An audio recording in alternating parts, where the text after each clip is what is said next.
Welcome back to Up the Villa podcast. If you are new around here, make sure you are subscribing, smash a like. Let's go big on this one. Let's have 800 likes and comment your thoughts in the comment section down below on everything that I discuss in this episode today. So why are we here and why are we talking about Álvaro Morata in the same conversation of Aston Villa? So early on in the week, me and Justin were on the Ripple Effect with James Alcott, and we were talking about who should stay, who should go from Aston Villa. And more importantly, we got talking about who we should be signing, what positions we should be looking at. And the striker conversation came up. And for me, I've always been in the mould of wanting an experienced European striker to come in at Aston Villa, to be playing in Europe, to offer something completely different to Ollie Watkins and be a different profile of player. You know, in January, I was talking about Dybala, and I did this general type of episode, and then a couple of weeks later, we were linked with Dybala. So I'm talking about Morata, and the reason why I'm talking about Morata and the reason why he's the experienced type of striker that I want is because it's a difficult position that Villa are in with the striker. We're in the same position that Spurs were with Harry Kane. We have over here a striker that's bagging goals in the Premier League. Now, they're few and far between the strikers that can get in and around 20. And Ollie Watkins is now in that bracket. And I see him getting in and around that mark next season as well. Villa are not going to go big and sign a striker. We're just not going to do that. And we've seen this season a slight little problem with a certain player who wants to play and unfortunately is not at the level of Ollie Watkins. And we're talking about Duran. His agent in the last couple of weeks, well, last week was saying that, you know, that they've got to see where they're at. Duran wants to play, which is fair enough. Any young player would want to play minutes, and I've not got any problem with that. My little problem I had with that was when he was talking about Chelsea in particular, and he was talking about a particular team. And I just think, you know, you can't really be doing that when you're actually under contract at another club and you're taking yourself for a club that may or may not come in for you. So we know we've got Duran. We've got a player that's young, hungry, that's really good, that's got a very, very high ceiling. But is Duran going to play minutes next season at Villa and get ahead of Ollie Watkins if Ollie Watkins is fit? And the answer is no. So what type of striker do we need to potentially come in and help us and aid us in the Champions League? We are going to need another striker, in my opinion. We're going to need somebody that can score goals, that has got a bit of Champions League pedigree, that has got a bit of experience. And even when I'm talking about the whole squad next season, I think we need some players coming in with Champions League experience. So the reason why I'm talking about Morata is that Fabrizio Romano has dropped a tweet today, and he's basically said, understand Álvaro Morata's release clause for this summer will be valid for a fee in excess of 12 million euros.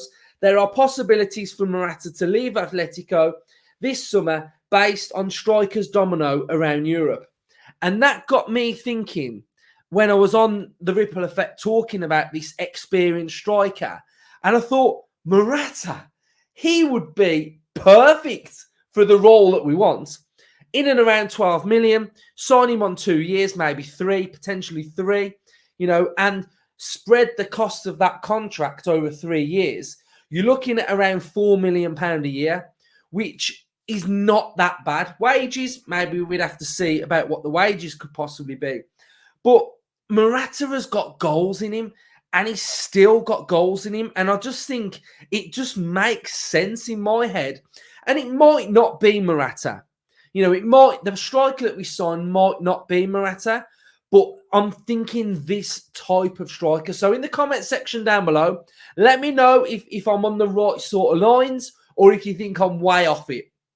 So Morata this season, let's have a look at Morata's stats this season then. So Álvaro Morata, 31 years of age, right-footed, nationality from Spain. So far this season on SofaScore, 6.99. Do we give him and say he's about a 7? He's about a 7, isn't he? So he hits my criteria of being in and around the 7 mark. Now, this is where it gets interesting when we start looking at the actual numbers with Morata. He's played 31 games this season, started 21, and scored 15 goals.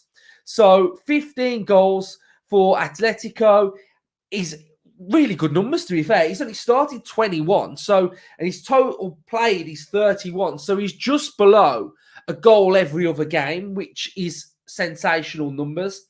23% conversion rate. We've got 1.1 shots per game. We've got 2 assists. Passing accurate 71%. Accuracy in his own half 78%.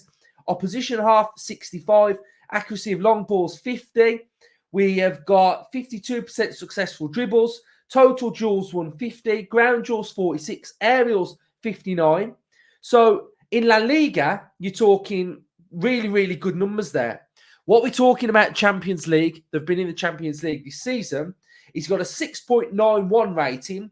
He's played 10 games and started 8, and he's scored 5 goals in the Champions League, which again, pretty good numbers in the Champions League. He's got 1 assist in the Champions League this season. His attacking is rated 71, and that is the type of striker that I think we need. He's a finisher. He can bag. His awareness is good. He would be something completely different to Ollie Watkins.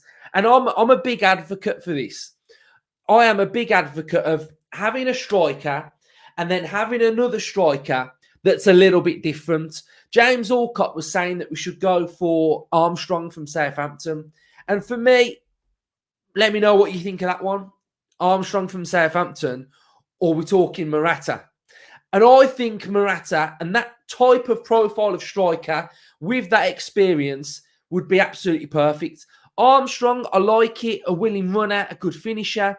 But is he going to get ahead of Ollie Watkins? I'm not too sure. I would be more inclined to play Duran over someone like Armstrong. So Morata is a completely different type of striker. And I'm running with this. I'm running with it. We have a look at Morata's record now over the course of his career. And we'll have a look at some of the teams that he's played for. 72 appearances for Chelsea in the Premier League. 24 goals, 6 assists. Not too bad. We've got Real Madrid, 95 appearances, 31 goals, 11 assists. Atletico, 153 appearances, 58 goals, 13 assists. Juventus, 59 goals over 185 appearances and 39 assists. In La Liga in total, after 179 games, he's got 71 goals, 14 assists. Serie A, 130 appearances, 35 and 29 assists. Champions League, 82 appearances, 28 goals, 12 assists. Premier League, 47, 16 goals, 6 assists. And I think that's finally where we're at. He's played Europa League, 4 appearances, 2 goals. Super Cup, he's played in that. Community Shield, Club World Cup. So he's a striker with pedigree, with, a real good number of goals spread across whatever league he's played in. And I think that this would be a savvy move from Aston Villa. I think the fee would be good. I think we could spread it over a number of years. Villa fans, let me know what you're thinking about Morata. You can see here as well, this is really interesting as well, that his non-penalty XG is at 0.60, which is pretty high. And I'm sure that that's more than what Ollie Watkins is. So I'll just have a look at Ollie Watkins' non-penalty XG. I think it's 0.40 along those lines. So it's 0.49. So Morata's got a better XG than Ollie Watkins as well. And it's a striker that can offer something totally different vibe. Villa fans, let me know what you think about my little mini scouting network on a profile of player that I think would be beneficial to Aston Villa. So, yes, let me know whether we're on the right wavelength or I'm absolutely miles off it. But I think I think we might be okay. So this is saying that Watkins' wages actually is £130,000 a week. I imagine that is. Let's just try and see what Morata's is. Is it not going to tell us? Oh, it's not telling us what his wage is. So it's interesting that we could find that out. Right, let me have a look, quick look at Morata's wage, right, at Atletico. Right. Let's see quickly if we can figure out what his wage is. So this is saying, it's saying that his wage is. Right, let's have a quick look at this, see what his wage. Alvaro Morata has 3 years, 40 million gross salary earning on his contract with Atletico, expiring on the 30th of June 2026. A base salary of 13 million euros, 260,000 per week, not including bonuses. So we would have to maybe take somewhat of a pay cut for Morata. But Don Monchi will be able to negotiate a deal for Morata to get them wages more on our wavelength. So let's go, Villa fans. Let me know what your thoughts are then on Morata, my little rumour. Even if it's not Morata, I think this general vibe of striker is the direction that I would be going in. If we have a look at Aston Villa's forward line as well, quickly. So we'll have a little look at this forward line of what we've got. And I think the left's pretty decent. The right's pretty decent. Striker vibe, I think we could do with something more in there. And then we've got Buendia in there, who's a little bit of a floater that can be moving around this area anyway. So, striking options, I want to know what your thoughts are. And I want you to let me know what you think the direction of the striker we should be going for. And we'll read the comments and we'll see whether we're all on the same wavelength or not. Up the Villa. Hope you've enjoyed it. And I'll speak